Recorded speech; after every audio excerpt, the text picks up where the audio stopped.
Good morning, YouTube. How are you guys doing on this fine day? You'll notice, if you watched the last vlog, or woodworking video, I'm in the same clothes. It's because it's the same day. My mom took Graham probably around 10 o'clock, so I've had a little bit of time to work today. I think you guys have seen this mold before, if you've watched some of my videos. But this mold is a charcuterie board mold, or I guess you could kind of do whatever you wanted with it. I use it for charcuterie boards. And I think most people probably know this, but a charcuterie board is basically a board that's like kind of fancied up. You make them out of wood. I make them out of epoxy and wood. And you basically put cheeses, meats, vegetables, whatever. It's for like party events type deal. And so long story short, I made one for my family reunion camping trip. Sorry, I'm getting there's crusties in here from the last epoxy project. So I made one for my camping trip, family reunion, and we do like a white elephant gift, and my mom pulled my gift, and it was a bunch of stuff we bought, like stuff to go with the charcuterie board. But in classic fashion, the last, I think, 2 gifts that she's won that were mine, someone else took. So I said, well, I'll make you another one. So I don't know if I have a picture, I'll show you what the last one was. It was like a green. I think I kind of used this maple in there with like a dark green. And that's what this is for, I think, eventually. Maybe I'll burn it. I don't know. But this one, I had the idea of pine cones, if you guys can see those. So I'm just going to sprinkle some pine cones in here. They're going to be way too tall, but the cool thing is, once I run through the planer or something, it'll cut all that off, so it's not going to matter. So, without further ado, let's get into it. So, for starters, when I'm making these boards, huge. This is probably not the most important, but very important. I always take a level and make sure the surface that I'm working on is level. So we're level there and we're level there. If you don't do that, epoxy is kind of like a molasses, but once it gets, there's like a chemical reaction that happens. Once it gets heated up, it tends to flow way better, and it will self-level. So if you've got your table's kind of wonky, it's going to flow to this corner. So I think what I'll do is, I'm waiting for her to text me what color she wants. I'll look through the colors, see what I got, see what I think would be good. My wife said like an amber. I don't know if I can do that kind of a clear yellow, orangish. I could try, but I don't think I'm going to be able to. But so we'll see what my mom wants, and then I will probably, I don't know the best way to do this, either to put the pine cones in and pour it. I think the pine cones are going to float. That might be an issue too. Either put the pine cones in, pour it, and then kind of move them where I need to, or pour it, set the pine cones in, and lay a board on top of it. It doesn't have to be perfect. They're just going to be scattered around anyways, but let's start with that. Okay, so she said she wants a green, so let me get the dust out of this too. So let's move this out of the way and start pouring. Oh, Mav, you know better than to do this. All right, scratch that. I've learned my lesson way too many times, so I don't want to have to learn it again. Let's get like a tarp over this quickly, because if you didn't know, epoxy is absolutely awful to wipe up or get off of things.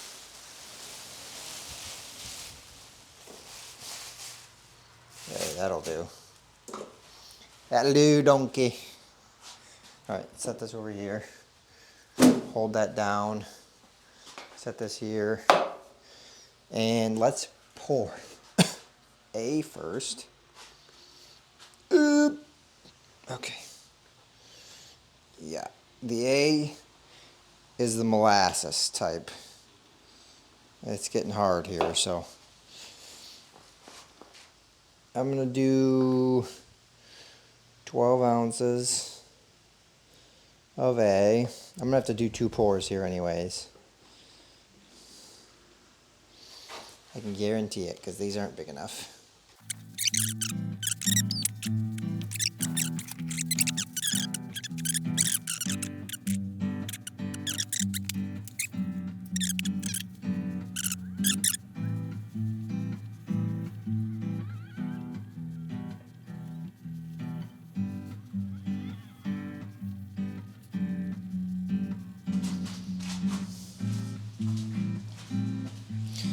Okay, let's stop this.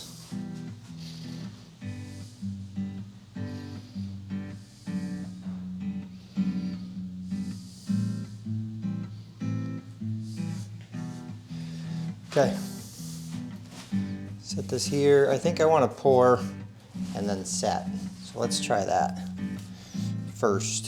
So let's pour.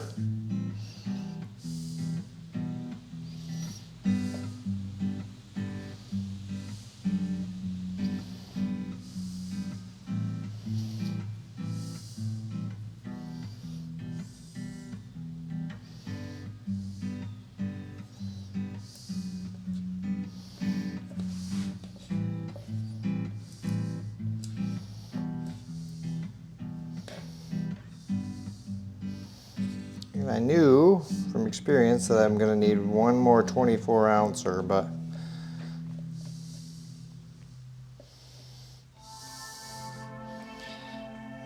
we got to get one pour done first, and I'll do this one. So there's a pour done. Now, the good news is, with this being darker like it is, as dark as it is, I'm going to put some light in and then I'll mix it in the styrofoam, the silicone. So let's start with A. We'll do 12 more ounces.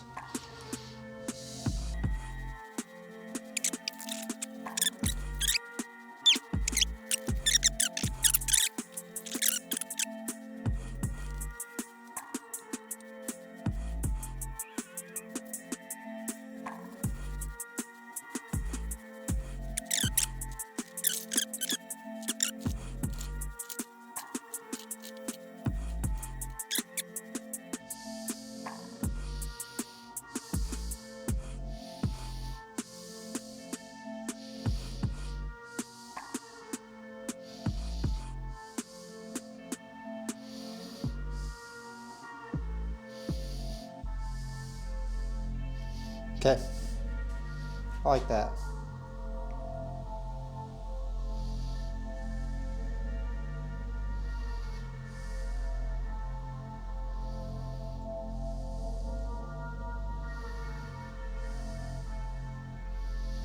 They're gonna kind of sit wherever they want anyways, so we might as well. I think that's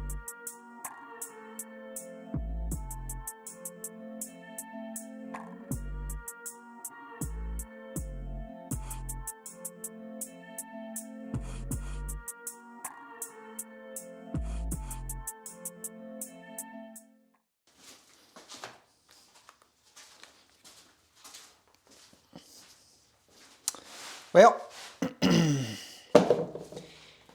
gotta move my camera up. Okay, so I have been literally way too busy to film. My mom took my son today, so here's where we're at. My dad took the time to saw off all of these with his Japanese saw. He has a planer. He thought that they might get chipped right out, and he got a little low right here. That's not his fault. It really isn't, because I did the same thing on another one I did that I tried to cut out. Happens, okay? It happens. So we're gonna hit this with 40 grit. I didn't want to hit it with 40 grit, but there's still a lot of elevation to some of these pine cones. He said it was actually extremely hard to cut those pine cones. So let's put this somewhere Put this right here upside down. That's a good spot for it. All right, let's just sand. We got a lot of sanding to do. Well, like I said, I'm gonna hit it with 40 grit. I'm gonna get some of this trash off my workspace here. Hit this with some 40 grit. Then 80, then 120, then 220, and then probably up to 400. And then I think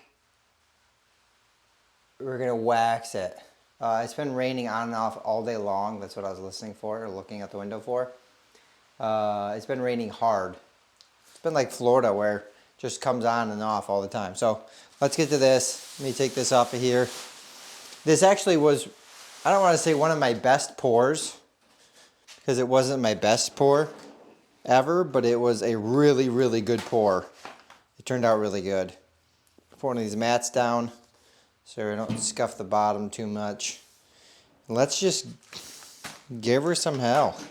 40 grit, I'm thinking, like I said, usually I think that's 40 grit right there.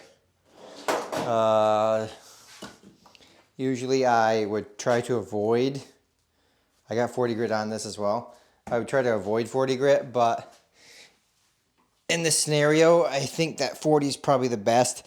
I think it leaves swirls. That's why I try to avoid it. But I think once I wax it, you shouldn't see them. So let's get into that.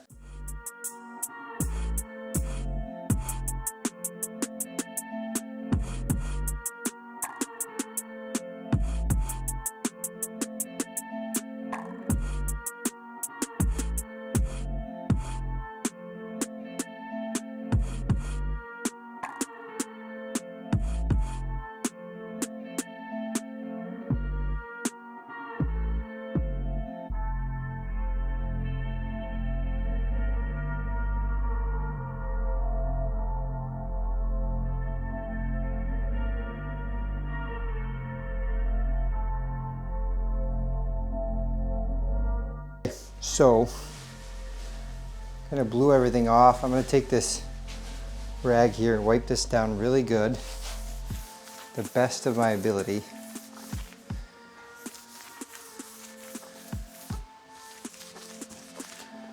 Wipe all the sides down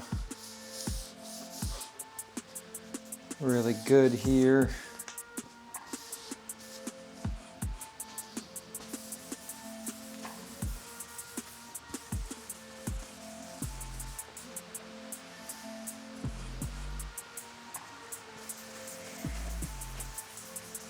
Alright, that looks pretty good.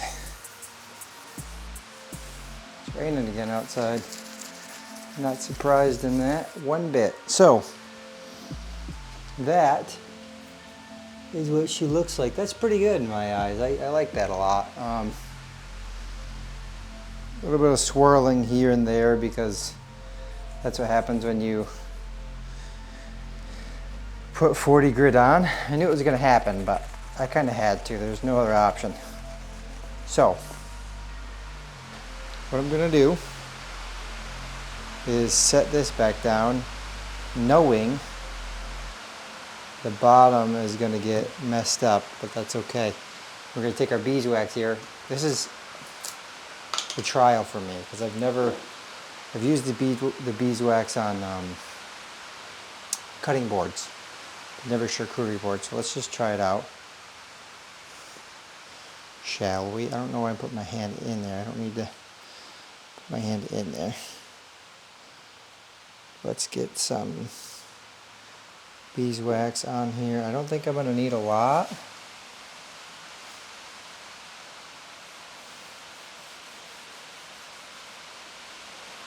Yeah, I don't think I'm going to need a lot. Let's spread that beeswax out. Ooh, this looks really good actually. I didn't even toot my own horn here. I just like the pine cones in it. Turned out actually really good. Let's get a little more wax on there.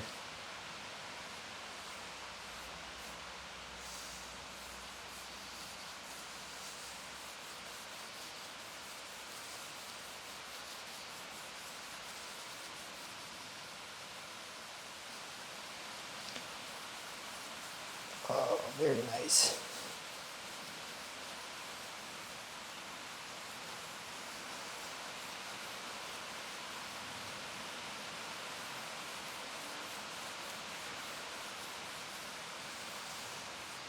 Okay, let's see if I can do the ends then. I don't know how I'm going to do this. I really don't. Set it on this box, I guess. Pretty smart move.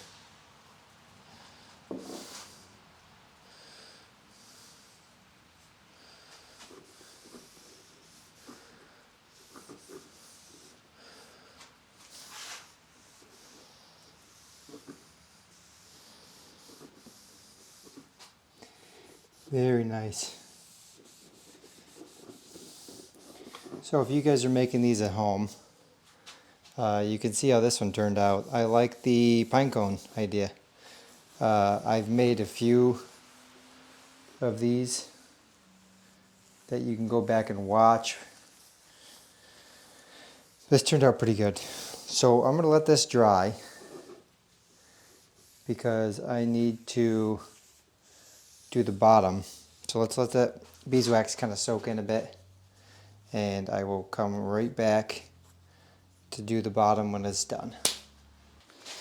Alright, flip this bad boy over. I see kind of a little bow to it. Yeah, it's a little rocky. I did notice that. The one thing with those pores is they're never perfect. In the same sense, I probably should have ran this through the planer, so if you have a planer, I would suggest it. My dad didn't want to run it through his because he didn't know if it would take every pine cone that's in here out, like rip it right out. So I don't have that information for you. I would imagine it wouldn't, but you never know. And when you're working with epoxy, it's not terribly expensive, but it can be pricey depending on how big of a project you're doing. And that's the last thing we want to worry about is restarting an expensive project. So let's get a little more honey wax on here and we will be done with this project, other than feet, but I don't know. I might have to order those. I guess I didn't think about that until now. Might have to order some feet.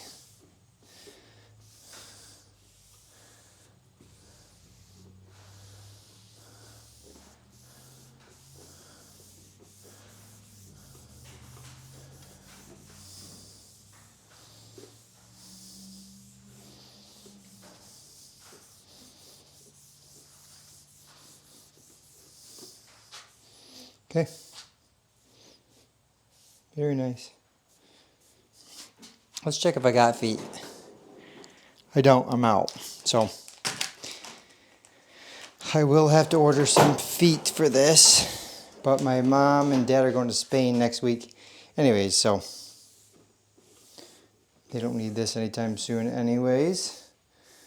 And I'm sure I posted this on my snap, so I'm sure my dad will see it and say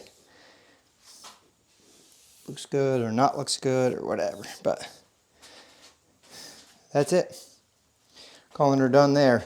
When I put my feet on, I just do an inch by an inch in. So like I'll measure an inch this way and an inch that way, make a dot, drill there.